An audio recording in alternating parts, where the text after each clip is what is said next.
Les commerçants n'en peuvent plus de ces pas de porte. Cette réalité incontournable est un véritable obstacle dans le cadre de leur activité. Ils n'en peuvent plus. Ils disent que c'est inacceptable. Ils disent non aujourd'hui, non demain, non après-demain. Mais que faut-il faire? Parce que les bailleurs, eux, ils disent qu'ils ont investi dans leurs magasins et jamais ils n'accepteront d'aider gratuitement ces commerçants. Question donc. Et quand il y a question, c'est qu'il y a problème. Si je suis donc ici, c'est pour vous dire que les pas de porte, ça ne va plus. Suivez attentivement ce reportage et nous reviendrons sur ce plateau pour en débattre. Bonsoir.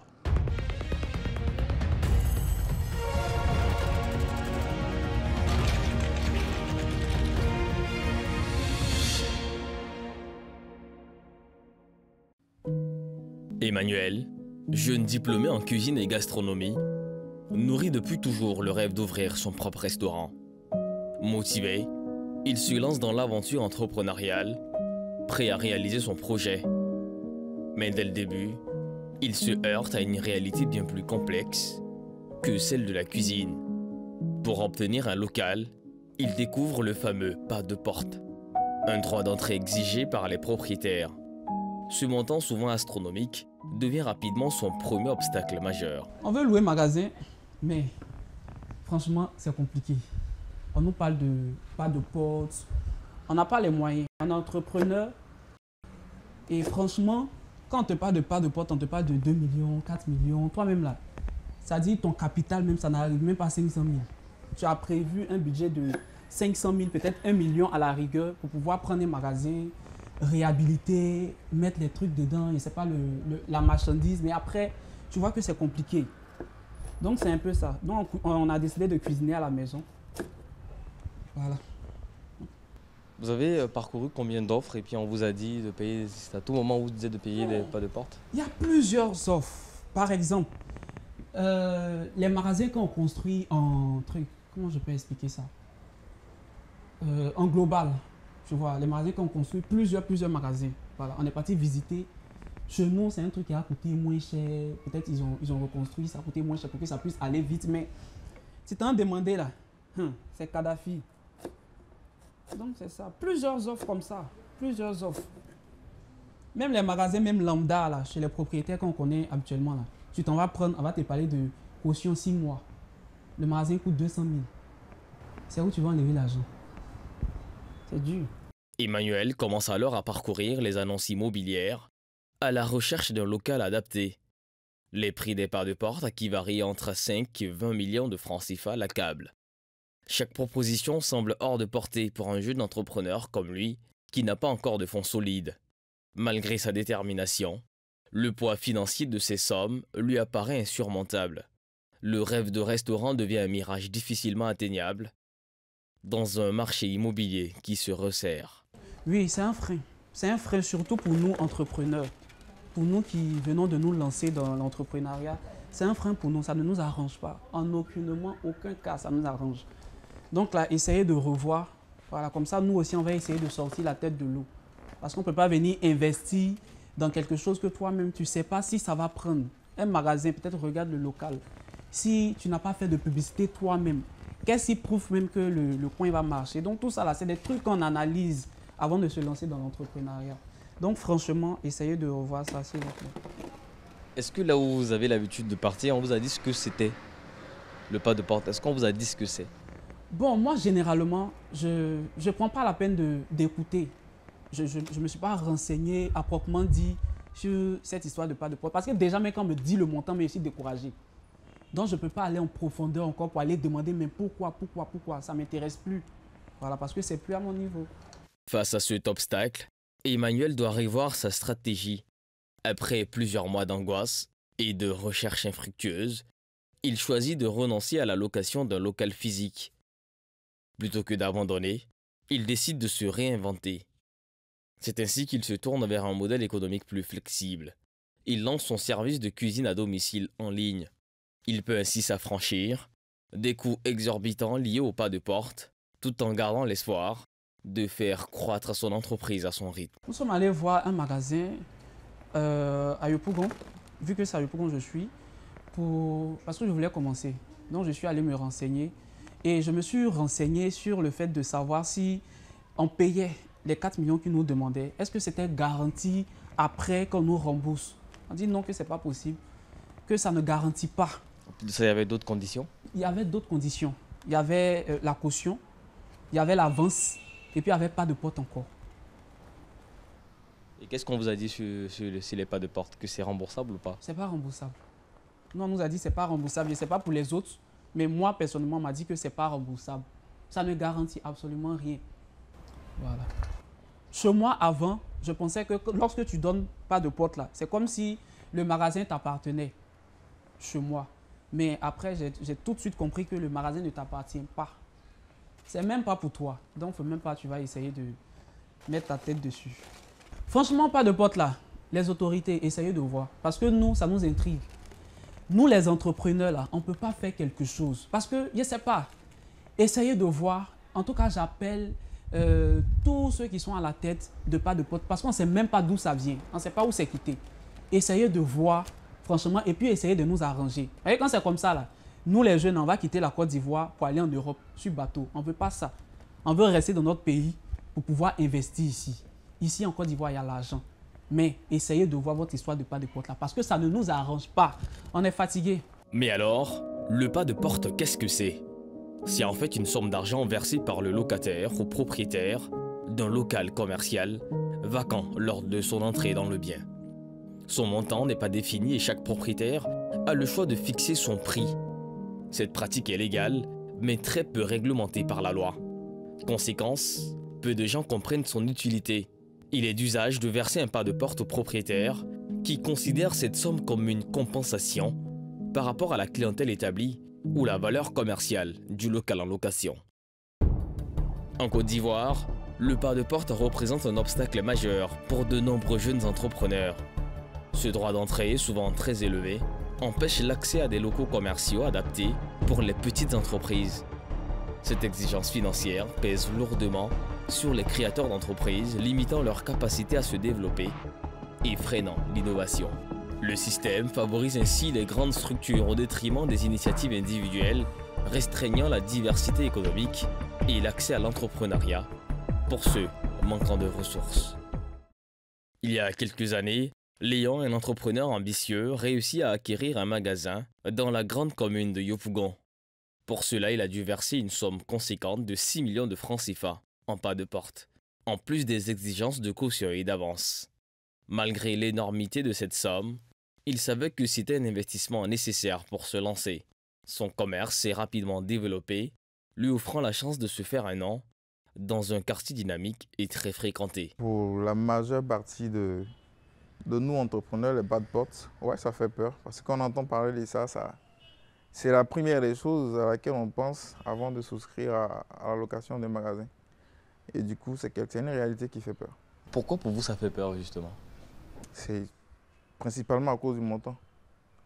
Les montants qu'on propose sur le marché sont quand même assez exorbitants pour certains magasins. Voilà. Souvent un peu scandaleux quand on voit le type de magasin auquel on a affaire, mais on va dire qu'on n'a pas le choix.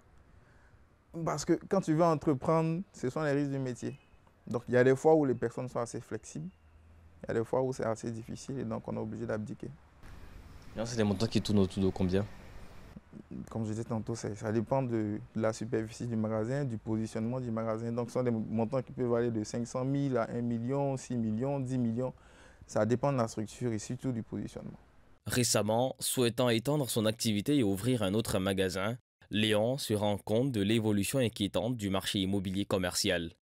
Les pas de porte autrefois abordables ont considérablement augmenté dans la commune. Les montants demandés frôlent désormais les 15 à 20 millions de francs CFA. Une somme bien trop élevée pour un entrepreneur comme lui, même après plusieurs années de succès. Il se trouve ainsi confronté à un nouveau défi qui remet en question ses projets d'expansion. Supprimer, c'est trop dit parce que c'est aussi le business des gens. Il faut bien que les bailleurs puissent rentabiliser, mais je pourrais dire réguler. Voilà, un peu comme ce que nous connaissons, même si ce n'est pas vraiment suivi au niveau des cautions de location de maison, de domicile. Voilà, si ça pouvait être régulé de sorte que une loi puisse les contraindre à revoir la chose à la baisse, surtout en fonction des magasins, en tout cas réglementer le secteur, ce serait vraiment intéressant. On a voulu s'étendre, voilà, en souscrivant à la location de notre magasin, mais on a été confronté à ça. Je crois qu'on parlait de 6, c'était un montant de 6 et 10 millions. C'était dans une zone assez fréquentée, voilà. On va dire une zone commerciale. Voilà. Mais bon, on va dire que ce sont ces pas de porte là qui ont fait qu'on n'a pas pu souscrire à ce magasin. On a prospecté longtemps dans la zone, mais bon, c'était toujours la même chose, des montants assez exorbitants et l'espace même qu'on nous proposait n'était pas vraiment enchanteur, quoi. Donc on a dû laisser tomber. Face à cette hausse vertigineuse, Léon décide de multiplier les recherches pour trouver une offre moins coûteuse. Mais il se rend vite compte que cette situation n'est pas isolée. L'inflation des prix des pas de porte touche désormais toutes les zones commerciales de Yopougon. Les petits commerces comme le sien peinent à suivre cette course effrénée des loyers, rendant la concurrence plus féroce. Léon commence à se demander si son rêve d'expansion est encore viable dans un environnement aussi coûteux. C'est un gros frein. C'est un gros frein, surtout pour des personnes, comme je dis, en tant qu'entrepreneur. Tous n'ont pas une force financière assez élevée. Il y en a qui commencent, comme on dit, petits, ils n'ont pas forcément de gros moyens. Donc quand tu tombes sur un magasin où on te dit qu'il faut payer un pas de porte de 2 millions, c'est compliqué. Pour un loyer peut-être que tu vas payer peut-être à 100 000 francs le mois, c'est compliqué. Donc là, vous comptez faire quoi pour étendre finalement votre business? Est-ce que vous allez faire avec ou... On fait avec pour le moment, mais comme on a pour vision de s'étendre, on sera obligé de faire avec, mais tout en continuant de négocier. C'est la loi du marché, malheureusement.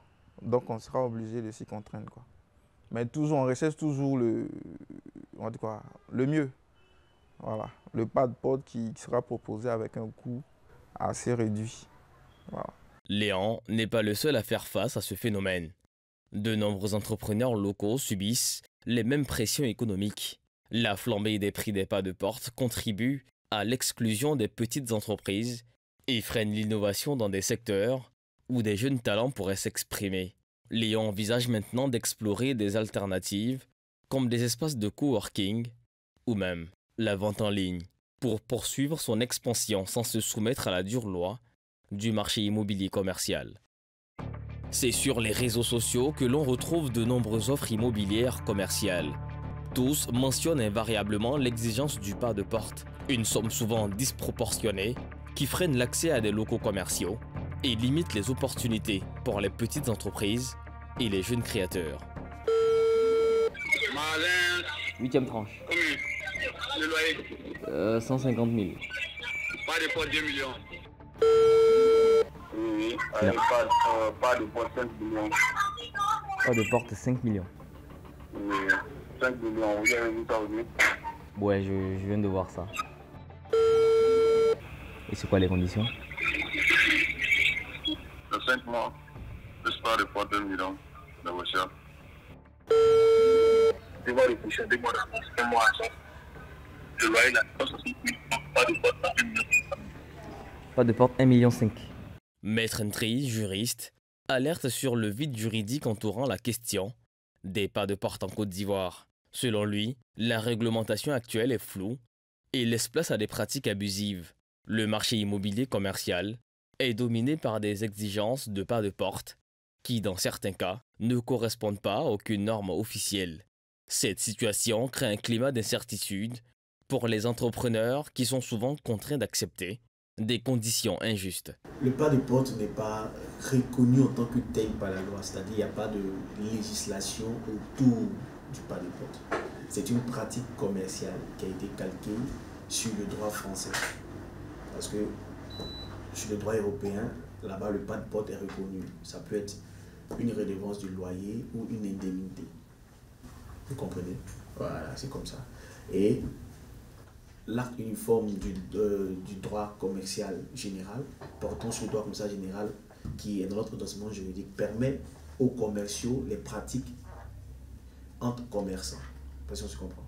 Voilà, c'est-à-dire que c'est une pratique commerciale. Donc, dans les sources de la loi, on a ce qu'on appelle la coutume, qui est une source de la loi. Donc, cette coutume-là permet aux commerçants de faire des pratiques usuelles entre eux. Donc c'est un sens-là que le pas de porte est né. Donc il n'y a pas de réglementation jusqu'à aujourd'hui. Il n'y a même pas de jurisprudence sur la question en Côte d'Ivoire. Maître Ndri souligne que l'absence de réglementation claire sur les pas de porte nuit à l'équité sur le marché immobilier. Les propriétaires immobiliers, souvent en position de force, imposent des montants excessifs qui ne tiennent pas compte de la réalité des petites entreprises.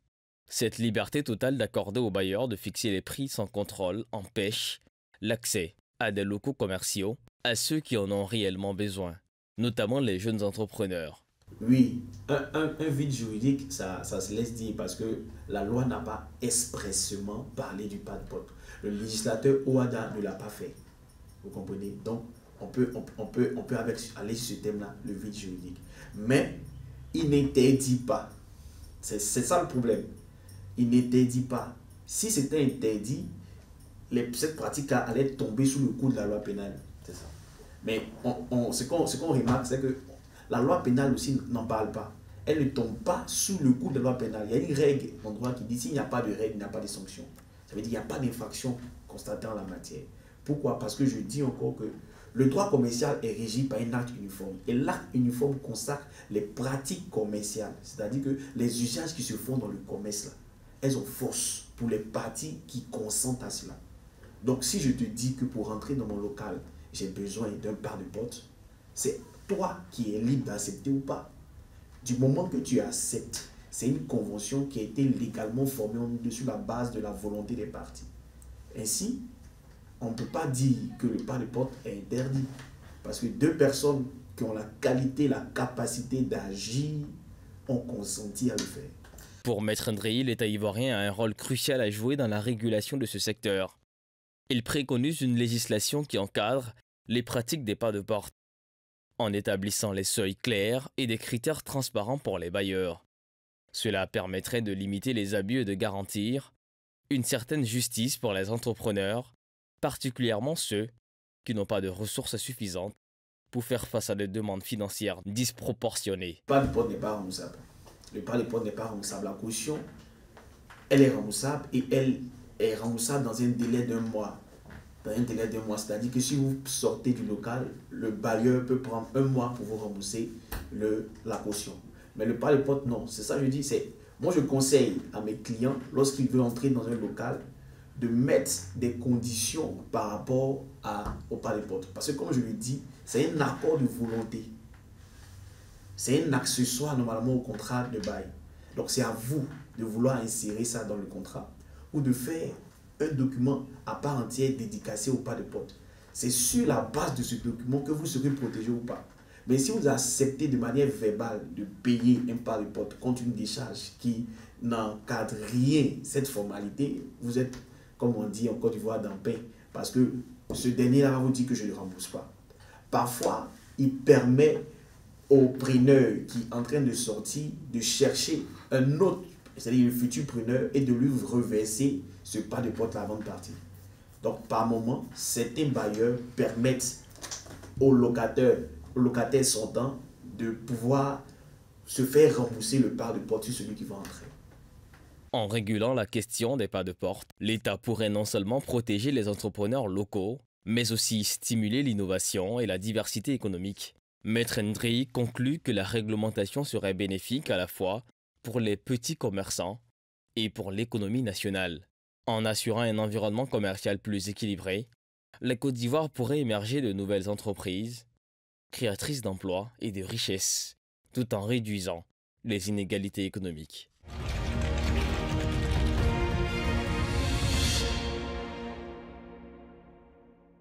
Nous sommes donc de retour sur ce plateau pour en savoir davantage. Le pas de porte, qu'est-ce que c'est?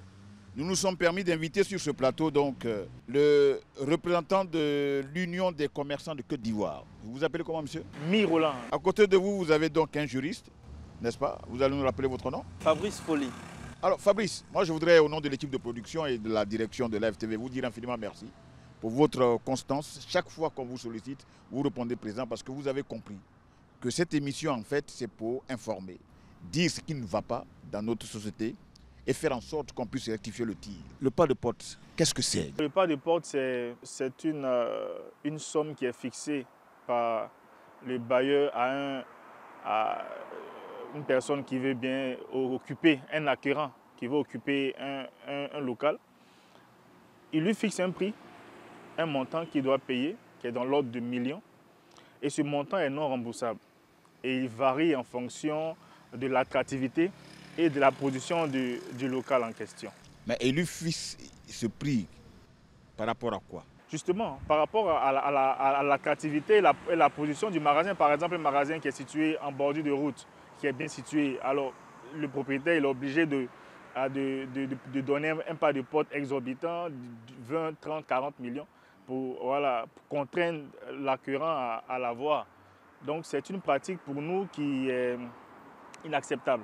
D'abord parce que le coût est fixé sans réglementation de l'État. C'est-à-dire une personne se lève et puis elle fixe son prix. Le coût est fixé sans réglementation de l'État. Alors vous qui êtes juriste, la question que je vous pose, est-ce qu'il y a une exigence légale des pas de porte? Le pas de porte, comme il l'a dit tout à l'heure, c'est une pratique commerciale.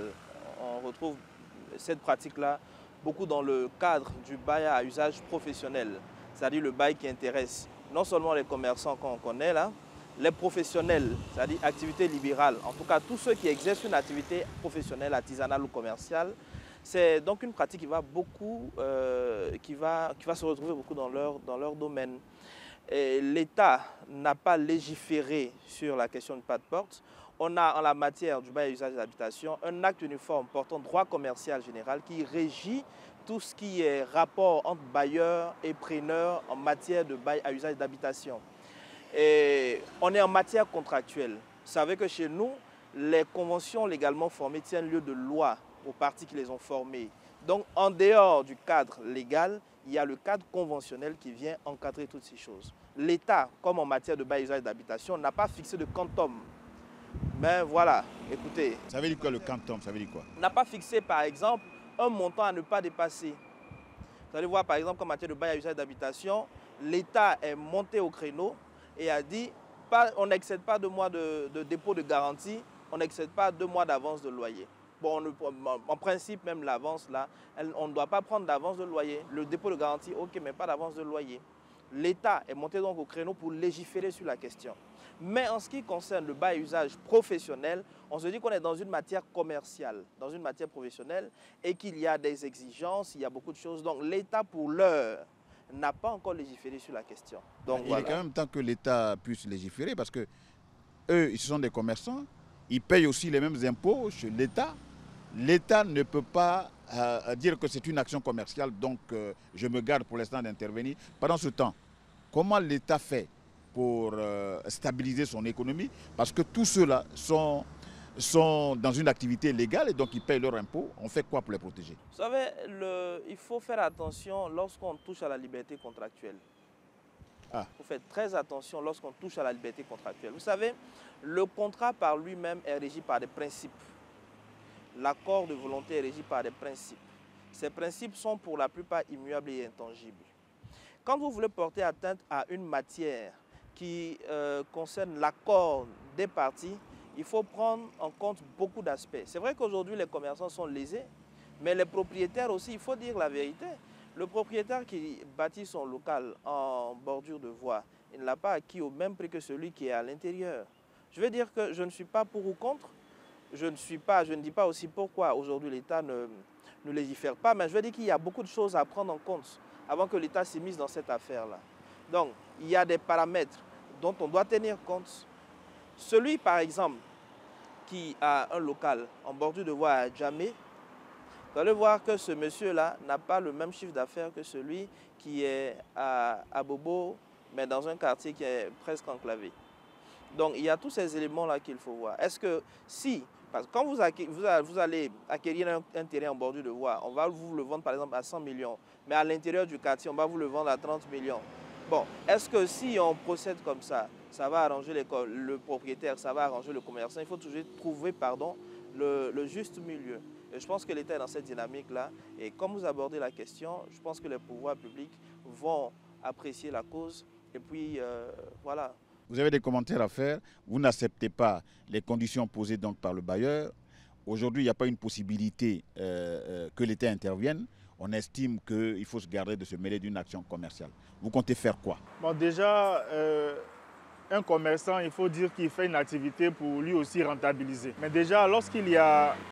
Ce n'est pas aujourd'hui qu'on parle de problème de pas de porte, il y a bien longtemps de cela. Depuis 2019, on a commencé à tirer la sonnette d'alarme pour dire à nos dirigeants que oui, les bailleurs, ils ont leur système de fonctionnement, mais en même temps, le commerçant qui exerce son activité ne doit pas être lésé par, comment dirais-je, par les pas de porte. Nous, on n'est pas d'accord avec ça parce que cela empiète gravement sur le commerce en Côte d'Ivoire en réalité. Un commerçant qui doit venir payer les pas de porte qui n'ont rien à voir avec l'avance et la caution, et puis le pas de porte est non remboursable, et même quand on parle de magasins qui sont en bordure de route à Adjamé, d'un magasin à l'autre, le prix de pas de porte est différent. Un peut te fixer cela à 30 millions, et un autre à 50 millions. C'est-à-dire que c'est une anarchie totale. Ça ne permet pas aux commerçants de pouvoir s'épanouir. Donc, nous sommes en quelque sorte au milieu de cette situation qui est vraiment désemparée. On va faire un récap. Hein. C'est-à-dire que le bailleur estime que la valeur marchande de son magasin, là, selon son emplacement, selon les possibilités dont peut bénéficier donc, vous, le commerçant, il estime que le pas de porte là, doit être à 40 millions. Une fois que vous finissez de payer, non seulement cette somme n'est pas remboursable, mais vous devez payer donc les avances avec la caution, tout ça. Effectivement. Monsieur le juriste, c'est pas trop ça? Oui, effectivement, ça peut avoir un impact négatif sur le commerce en général. Ça peut favoriser l'inflation. Mais vous savez, comme je l'ai dit tout à l'heure, les choses qui relèvent de la liberté contractuelle doivent être prises avec beaucoup de réserve. L'État doit quand même faire attention. Ou bien, dans l'appréciation même générale, on doit faire attention.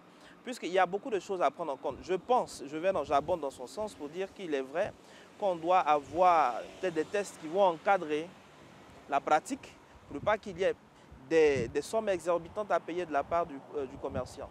Effectivement, on voit parfois qu'il y a des gens qui paient des pas de porte de 50 millions, 30 millions, 20 millions et que les tarifs ne sont pas fixes. Ça a pour effet de provoquer l'inflation puisque celui qui débourse par exemple 100 millions pour prendre un local est obligé de répercuter ça sur le client qui vient acheter le bien ou bien le produit. C'est ce que je voulais ajouter parce que moi, ça n'engage que moi, c'est mon avis. Vous avez parlé de l'État, l'État doit faire attention. Pour ça, nous tous, nous qui travaillons ici, là, nous faisons partie de l'État. Les caméramans que vous voyez là font partie de l'État. Alors, si lui, on lui dit de payer des pas de porte à près de 50 millions, pour rentabiliser son activité, il est obligé d'augmenter ses coûts. Moi, je viens, je n'ai rien à voir dans leurs transactions et on me fait payer le prix fort. Alors que moi aussi, je fais partie de l'État. C'est-à-dire que dans mes taxes quotidiennes, là, il y a des choses que je paye à l'État. Je dois vivre, je dois m'occuper de ma famille et je dois venir faire des achats chez lui. Des coûts auxquels j'étais habitué, j'étais entre 2 000 et 3 000. Je me retrouve à payer aujourd'hui le prix fort d'une marchandise que j'aurais pu avoir quelque part si le pas de porte n'était pas aussi quantitatif. Lui, il est dans mon quartier, ça m'arrange beaucoup plus parce que je ne paye pas de transport. Mais quand je tourne là, cet État-là, pourquoi il ne prend pas conscience que je fais partie, je suis un citoyen de ce pays et que moi, je ne devrais pas payer le prix de ce qu'un certain bailleur aurait imposé donc aux commerçants, chez qui je vais parce que je fais partie de son portefeuille client. Il y a quelque chose qui ne tourne pas rond. Effectivement, l'État prend la mesure de l'urgence en fonction des voix qui s'élèvent. Aujourd'hui, vous avez par exemple l'Union des commerçants de Côte d'Ivoire qui est sur ce plateau, qui en parle. Vous avez d'autres organisations qui vont en parler. Et au fur et à mesure, le bruit va remonter à l'oreille de l'État, qui va prendre des décisions, puisque l'État n'est pas forcément censé savoir tout ce qui se passe ou tous les problèmes que rencontrent les citoyens. En principe, l'État devrait le savoir. Mais je veux dire que l'État n'a pas forcément la juste mesure de l'urgence. L'État peut se dire, oui, c'est vrai que c'est un problème, mais jusque-là, c'est un problème mineur. Mais quand les voix s'élèvent, alors l'État prend des dispositions pour garantir l'ordre et pour garantir l'équité dans la nation. Donc je pense, pour ma part, que ce n'est pas que l'État se désintéresse de la chose, mais c'est qu'il n'y a pas assez de voix qui s'élèvent. Aujourd'hui, l'Union des commerçants de Côte d'Ivoire est dans une très belle démarche de porter ce problème-là à l'oreille des personnes indiquées. Alors, donc, il n'y a même pas de recours, il n'y a pas de voie qui s'offre à eux. Eux, ils doivent juste faire attendre. Il n'y a pas de démarche juridique à entreprendre. Non, mais dans le cas de la liberté contractuelle, là, soit vous contractez, soit vous ne contractez pas. C'est ça la liberté contractuelle. Et quand vous avez contracté, vous êtes tenu. Le juge ne peut pas se permettre de réviser le prix, un quelconque prix. C'est le principe de l'intangibilité du contrat. Donc, si vous avez été lésé lorsque vous signez le contrat en ce qui concerne le prix, à quelques exceptions près, les juristes sauront de quoi je parle, notamment la lésion en matière d'immeubles ou en matière des mineurs non émancipés. Le juge ne peut pas venir réviser le prix, par exemple du bail, à moins que, c'est vrai qu'en ce qui concerne le loyer, la loi permet au juge de réviser quand il y a demande en justice d'augmentation ou de rabais du loyer. Mais je veux parler de ce cas de pas de porte. Le juge ne peut pas réviser le contrat, estimer que le pas de porte est excessif. Non, ça ne rentre pas dans ses attributions. Alors, quand je vous écoute là, ça voudrait dire qu'un pas de porte qui a un coût exagéré, ce n'est pas un abus de confiance. Il n'y a pas de possibilité, on ne peut pas parler d'une forme de spéculation immobilière. Non, il n'y a aucune infraction en la matière. L'abus de confiance suppose un détournement. L'escroquerie suppose des manœuvres frauduleuses dans le but de soustraire un bien, soustraire des sommes ou quelque chose. Il n'y a pas d'infraction en la matière. Il y a seulement des gens qui sont véreux. Et là, c'est pourquoi je dis que les gens doivent se lever. Mais ça veut dire quoi? Il y a des gens qui sont véreux. Un homme, quelqu'un qui est véreux, ça veut dire quoi? Non, c'est quelqu'un qui veut avoir un avantage excessif, qui tient un avantage excessif de la situation. Mais est-ce que juridiquement, on ne peut pas punir ces personnes-là? Non, on ne peut pas. On ne peut pas punir la spéculation. On est dans un État capitaliste. On ne peut pas punir la spéculation, ce n'est pas possible. Je n'envisage aucune solution parce que c'est le juriste qui est là. Hein. Moi, la loi, c'est la loi. Vous dites que vous ne pouvez pas accepter. Donc, vous allez faire quoi? Bon, déjà, à notre niveau, depuis 2019, on a commencé à sensibiliser les commerçants. On a créé l'Union des commerçants de Côte d'Ivoire pour porter la voix des commerçants. Pour dire oui, effectivement, les bailleurs ont chacun a ses obligations, mais en même temps, en tant que commerçant, est-ce qu'il est possible de régulariser le secteur pour permettre aux commerçants de pouvoir avoir un prix fixe? Par exemple, un magasin qui est en bordure de route, il coûte telle somme. L'État, comme l'État l'a fait pour les locations, pour les bails à habitation, on peut le faire également pour les commerçants. Tout ce qu'on demande, c'est d'avoir un climat qui permettra aux commerçants d'exercer leur activité sans problème. Aujourd'hui, l'inflation, c'est dû à tout ça. Il y a énormément de problèmes qu'on rencontre. Vous dites que depuis 2019, vous faites des démarches. Moi, c'est la première fois que je vous attends. Je ne sais même pas si vous existez. Oui, effectivement, nous existons depuis 2019. Et depuis 2019, on a rencontré les autorités. En fait, nous, à notre niveau, ça nous peine un peu parce que les actions que nous menons sont visibles. Aujourd'hui, nous sommes sur votre plateau aujourd'hui parce que vous avez déjà peut-être fait des recherches sur nous. Vous voyez que nous existons et que nous combattons les pas des portes. C'est pour ça que nous sommes là aujourd'hui. C'est dire que nos actions portent leurs fruits, peut-être petit à petit, mais ça porte des fruits. Mais en même temps, il faut concrétiser. Vous êtes combien dans votre association? L'Union des commerçants de Côte d'Ivoire se revendique aujourd'hui 1 300 000.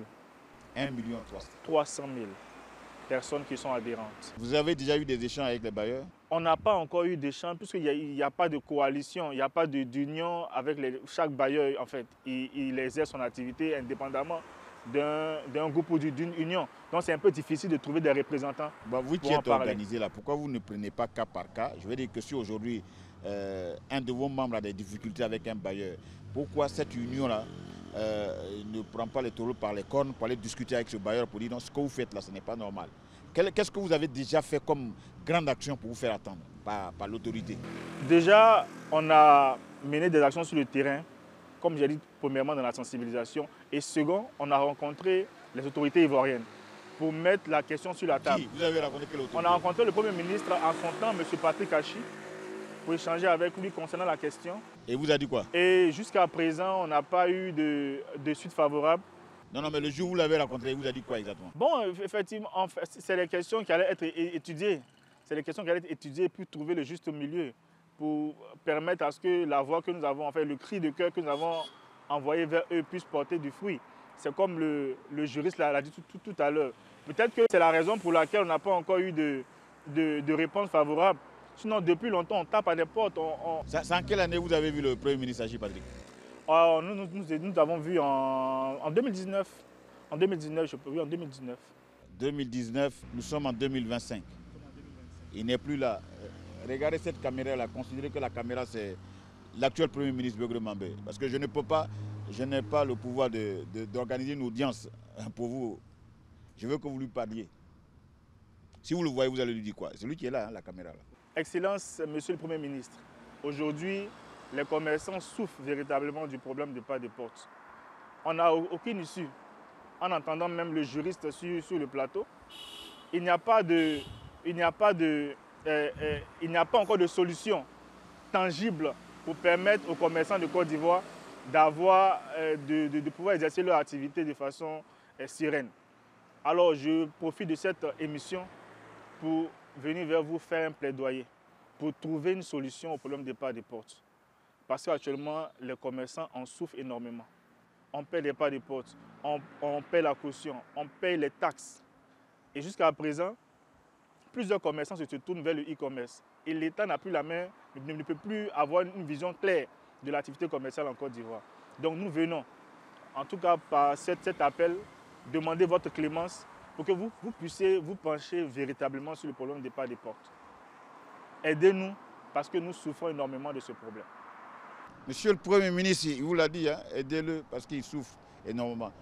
Monsieur le juriste, les commerçants font partie donc des différentes pièces qui constituent le puzzle de notre épanouissement en tant qu'individu. Nous vivons en société, nous sommes en Côte d'Ivoire, c'est un pays qui a ses règles, on est 30 millions d'Ivoiriens, on n'est pas 50 millions, mais nous sommes concernés par ce que peuvent vivre quelques membres de notre communauté, notre société. Si le commerçant qui est censé nous vendre des choses est dans une condition inacceptable de travail, cela peut réjaillir sur notre quotidien. Effectivement. Vous, en tant que simple citoyen, mais qui avez donc la chance de maîtriser la loi, vous êtes juriste, quelle sera votre contribution? Parce que nous sommes en train de chercher maintenant quelques pistes de solutions. Le problème, nous le connaissons. Les bailleurs ne sont pas prêts à revoir donc ces pas de porte. Les commerçants estiment que c'est inacceptable. Un appel a été lancé au Premier ministre, mais entre-temps, qu'est-ce qu'on fait? Je crois que ce qu'il faut faire, je m'adresse à l'Union des commerçants, ce qu'il faut faire, c'est de monter au créneau. D'abord, il faut sensibiliser vos amis commerçants. Parce qu'apparemment, tout le monde n'a pas la même... Non, mais ils ont déjà fait, hein, ils ont sensibilisé. Ils sont 1 million. Hein. Oui, parce que quand je dis qu'il faut sensibiliser, c'est vrai qu'ils sont 1 million. Mais tout le monde n'a pas la même manière de sentir la chose. Et il faut organiser des rencontres. Il faut taper aux bonnes portes, c'est-à-dire au ministère du Commerce, au ministère de la Construction, parce que tout part de la construction aussi. Il faut taper au niveau du Premier ministre, comme vous l'avez fait tout à l'heure. Essayer de faire remuer les choses. Sinon... Maintenant, quand vous dites que tout part de la construction, qu'est-ce que ça va avoir? Vous êtes à Cocody, on est ici au Golfe. Les coûts des parcelles ici au Golfe sont plus élevés que les coûts, je ne sais pas où, à Faya. Si l'État intervient déjà pour fixer des quantums ou bien pour fixer des prix du mètre carré, tout ça, ça a pour effet de canaliser l'expansion, bien l'inflation. Celui qui acquiert un bien à coût élevé, lorsqu'il est en train de spéculer, cherche déjà à gagner, à se faire rembourser ce qu'il a dépensé. Donc ça commence là. Il y a des ministères qui sont impliqués. C'est pourquoi je dis qu'il faut commencer par le ministère du Commerce, mais il faut voir aussi au niveau du ministère de la Construction. Quelles sont les règles, les mesures que la construction peut prendre pour accompagner ce processus-là? Parce que les locaux que vous utilisez, on les construit. Et dans le processus de construction, il y a le permis de construire. Il y a beaucoup d'éléments qui interviennent. La construction peut intervenir, peut aider, peut soutenir. Le Premier ministre aussi, qui est le chef du gouvernement, peut aider. Donc, il y a toutes ces choses à faire. Il faut vous faire voir. Il faut passer à la télévision. Il faut qu'on vous entende dans les radios. Il faut qu'on vous lise dans les journaux. Je pense qu'avec tout ça, nous aussi en tant que citoyens, à chaque fois que nous voyons ces choses-là, les clameurs vont se lever et le gouvernement va se saisir du dossier. Quand moi j'écoute le juriste, jusqu'à cette heure-là, il n'y a vraiment pas de solution. Alors moi, ces pas de porte là qui sont énormes, est-ce que c'est ce qui provoque donc les commerçants sur les chaussées, le e-commerce. Je veux qu'on parle maintenant des conséquences. Effectivement, les pas de porte ont une très grande conséquence sur l'activité économique en Côte d'Ivoire, l'activité commerciale en Côte d'Ivoire. Aujourd'hui, les petits commerces et même les entrepreneurs qui veulent se lancer, à cause de ce problème aujourd'hui, d'autres se tournent vers le e-commerce, d'autres aussi se trouvent un petit endroit, soit même en bordure de route, pour vendre. Alors que c'est des activités qui vont créer l'anarchie au sein de la société, de l'environnement. Et l'État ivoirien qui prend des mesures pour justement mettre de l'ordre sur nos routes pour éviter qu'il y ait des commerçants ambulants. En même temps, encore, il y a un autre impact encore sur le commerçant. Donc aujourd'hui, les conséquences sont vraiment énormes. Les pertes sont énormes à cause du problème des pas des portes. Si on veut amener une jeunesse entreprenante qui veut se lancer dans le commerce, mais il y a des barrières comme ça qui les empêchent. Moi, je suis jeune. J'ai bien envie de faire mon commerce, par exemple. Je n'ai pas assez de moyens. On me fixe 50 millions de pas de porte, 10 millions de pas de porte. Mais je vais préférer faire mon commerce depuis la maison, par e-commerce, ou alors trouver des amis, passer dans la rue, se faire cogner par une voiture, quitte à chercher un peu d'argent pour manger. Mais tout ça, ça part de là. Les problèmes sont tellement profonds et si on ne trouve pas de solution, on va tuer l'entrepreneuriat encore. Okay, alors, vous avez parlé des problèmes sont tellement profonds si on ne trouve pas de solution. Pourtant, je ne suis ni Dieu ni maître, mais vous avez la possibilité de trouver des solutions en votre sein. Vous êtes près d'1 million d'adhérents. Pourquoi vous ne songez pas à créer les propres conditions de votre activité avec des marchés, avec des magasins faits par les commerçants pour les commerçants? Pourquoi vous ne faites pas ça? Et que vous voulez absolument, parce que j'ai l'impression quand je vous écoute, votre souhait là, c'est qu'à la fin de cette émission, l'État décide de supprimer les pas de porte. Alors que les magasins, quelqu'un a investi son argent et toi tu veux, je me permets de te tutoyer, qu'il n'y ait pas de porte. Pourquoi on ne va pas vers les solutions B, C, D, puisque on dit l'alphabet a été créé pour qu'on puisse faire usage donc de différentes lettres et qu'on utilise des plans A jusqu'au plan Z? Alors c'est une très belle question. Déjà, l'Union des commerçants de Côte d'Ivoire n'est pas restée inactive. Nous avons lancé le processus de construction de marchés modernes. Et des marchés modernes, comme l'avait dit, par les commerçants et pour les commerçants. Nous sommes 1 million de membres. Nous avons lancé déjà auprès des autorités, demandé de l'aide pour qu'on puisse avoir des terrains. Certaines autorités nous ont permis de pouvoir avoir des parcelles de terre pour construire. Mais le problème qui se pose aujourd'hui, même si nous sommes 1 million de commerçants, combien comprennent l'urgence actuellement? Combien le comprennent? C'est pourquoi ils sont membres, on les sensibilise sur la nécessité de pouvoir construire un marché par les commerçants et pour les commerçants. Nous faisons ce travail, nous avons effectué des voyages même à l'étranger pour rencontrer des personnes qui seraient prêtes à pouvoir nous aider dans ce projet. On a même vu des autorités ivoiriennes aussi qui sont prêtes à nous aider. Mais pour mettre le pied, pour commencer ce travail, il faut qu'entre nous-mêmes, commerçants de Côte d'Ivoire, on puisse se faire confiance déjà. Se faire confiance, il y a une union qui est là pour nous, qui est là pour construire les marchés pour nous, qui est là pour nous permettre de souffler un peu, pour ne plus payer des pas de porte. Et quand on se met ensemble, c'est sûr qu'on va pouvoir arriver à réaliser ce projet. Donc c'est un projet sur lequel nous travaillons depuis 2021. Monsieur Mirolan, vous êtes 1 million. Vous dites que beaucoup parmi vous ne comprennent pas exactement la nécessité de vous mettre ensemble de travailler. Et je sais que les calculs... En ce qui concerne la construction des marchés. Oui, les calculs, ça fait partie de votre activité. Les commerçants, ils savent calculer. Vous êtes 1 million, vous payez, si vous cotisez 1000 francs par mois, ça fait combien? Bon, ça fait 1 milliard. 1 milliard de francs CFA. C'est 1000 millions. Si avec 1000 millions, vous ne pouvez pas faire quelque chose. À cette question, j'aimerais clarifier quelque chose. Allez-y. 1 million de commerçants, il y a un nombre important de commerçants qui sont sur Abidjan, d'autres à l'intérieur du pays. Un marché seul ne peut pas contenir 1 million de personnes. Non, donc déjà, moi je veux dire que vous avez eu 1 milliard, vous avez cotisé 1000 francs. On prend parfois les 1000 francs là pour aller boire, on prend les 1000 francs là pour... Je veux dire que vous avez déjà un fonds qui est 1 milliard de francs CFA. Vous pouvez aller discuter avec n'importe quelle institution financière dans ce pays. Ça va m'étonner qu'une banque ne puisse pas vous accompagner. c'est un avis. Donc ceux qui sont à l'intérieur savent déjà qu'ils ont contribué à la mise en place d'une structure qui permettra à leurs collègues de pouvoir commencer une activité. Laquelle activité va générer des revenus, mais pour le compte de toute l'association des commerçants. Après Abidjan, on met le cap sur l'intérieur. Si vous ne vous organisez pas aujourd'hui, moi je préfère vous dire la vérité, l'État providentiel n'existe plus. L'État a déjà assez de problèmes. Il y a certaines urgences auxquelles l'État fait face.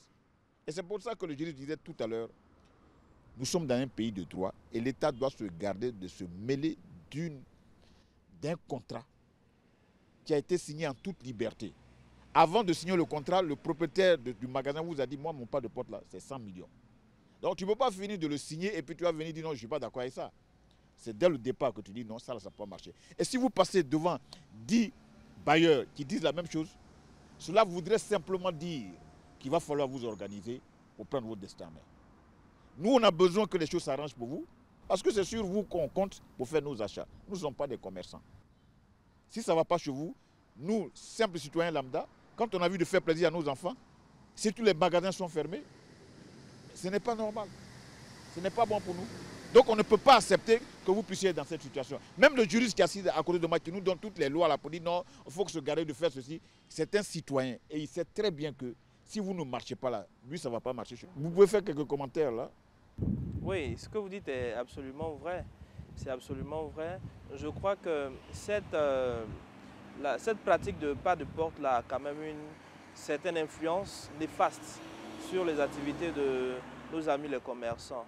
Mais comme je le dis, hein, ce n'est pas d'abord à l'État, c'est à eux-mêmes de se lever. Aux commerçants? Oui. C'est leur faute? Oui. Si on augmente les pas de porte? Oui, c'est à eux de se lever. Je vais vous donner un exemple. On n'a plus assez de temps, mais... Oui, malheureusement. Vous prenez par exemple une maison, on va aller en matière de bail d'habitation. Vous prenez une maison qui est à 100 000 francs, alors qu'on sait tous dans le quartier que la maison soit à 60 000. Quelqu'un finit de construire, dit c'est à 100 000 francs. Personne ne prend au bout de 6 mois, il casse le prix. Ouais. Pourquoi? Parce qu'il y a le principe de l'offre et de la demande. Si vous faites peser la balance, ben écoutez, c'est à tout votre honneur. Mais si vous êtes assis, vous dites, ah, il faut que l'État intervienne. Non, c'est vous d'abord. S'il y a un magasin, on dit pas de porte 50 millions, que tous les commerçants disent non. Excusez-moi, mais vous voyez par exemple nos frères mauritaniens. Si vous allez acheter du sucre aujourd'hui, je ne donne pas le prix du sucre, je donne un exemple. Le sucre, considérons que le kilogramme est à 100 francs CFA et qu'il y a une augmentation de 25. Quand vous allez chez Diallo, aujourd'hui, c'est 125. Vous allez chez son frère, c'est 125. Vous allez chez l'autre, il y a une concertation. Il y a un accord mutuel. Ils se sont entendus. Ainsi, aujourd'hui, vous êtes 1 million, vous êtes en nombre, vous êtes nombreux. Vous pouvez faire balancer, vous pouvez peser dans la balance. Si aujourd'hui vous prenez des dispositions, les choses vont commencer à changer, avant même que l'État ne vienne légiférer et intervenir dans cette affaire. Donc je pense que c'est d'abord à eux de prendre conscience. Merci, monsieur le juriste. Moi, je sais une seule chose en Côte d'Ivoire, c'est que la solidarité dans les différents corps de métier n'existe que de nom. Si vous prenez des médecins, quand le médecin dit, bon, moi j'estime que nous pouvons revendiquer nos droits sur cette base. Il y en a en assemblée qui disent oui, mais ils mènent des démarches solitaires qui vont contre même l'intérêt de leur corporation. Ça, c'est des faits que nous connaissons. C'est pour ça que ça ne prospère jamais. Moi, je vous donne l'occasion de vous adresser à vos différents membres, de sorte que vous puissiez davantage vous faire entendre et poser des actes réels qui déterminent votre volonté de ne plus subir le diktat des bailleurs. Il a dit, tout dépend de vous. J'aimerais lancer un appel à tous les commerçants de Côte d'Ivoire et commerçants membres de l'Union des commerçants de Côte d'Ivoire. Aujourd'hui, nous sommes sur ce plateau pour traiter d'un problème qui est vraiment d'actualité et depuis longtemps qui mine le secteur du commerce en Côte d'Ivoire. Nous sommes 1 million de commerçants dans l'Union des commerçants de Côte d'Ivoire. Plus de 13 millions de commerçants sur tout le territoire ivoirien. Mais aujourd'hui, nous avons contact pour ceux qui veulent, voilà. Alors, pour ceux qui ne sont pas encore membres, qui veulent venir vers nous, nous sommes au 07, parce que c'est un numéro qui est facilement joignable pour tout le monde, 07 88 20 45 12. 07 88 20 45 12. Appelez-nous on va ensemble trouver la solution pour, bien sûr, éradiquer totalement cette gangrène qui mine notre secteur. Alors, pendant que vous parliez, je vois là Seydou, qui était un bailleur, qui a la mine serrée. Il n'est pas du tout d'accord parce qu'il a l'impression que c'était un procès intenté donc à leur endroit. Vous parlez de gangrène. Lui, il a construit, il a investi. Donc, Seydou, toi et les autres bailleurs, là, si vous estimez que tout ce qui a été dit vous a piqué, les portes de Y'a Problème vous sont ouvertes, venez et vous aurez droit, donc, comme on le dit dans notre métier, votre droit de réponse. Sur ce, on se retrouve dimanche prochain pour un autre sujet. Bonsoir.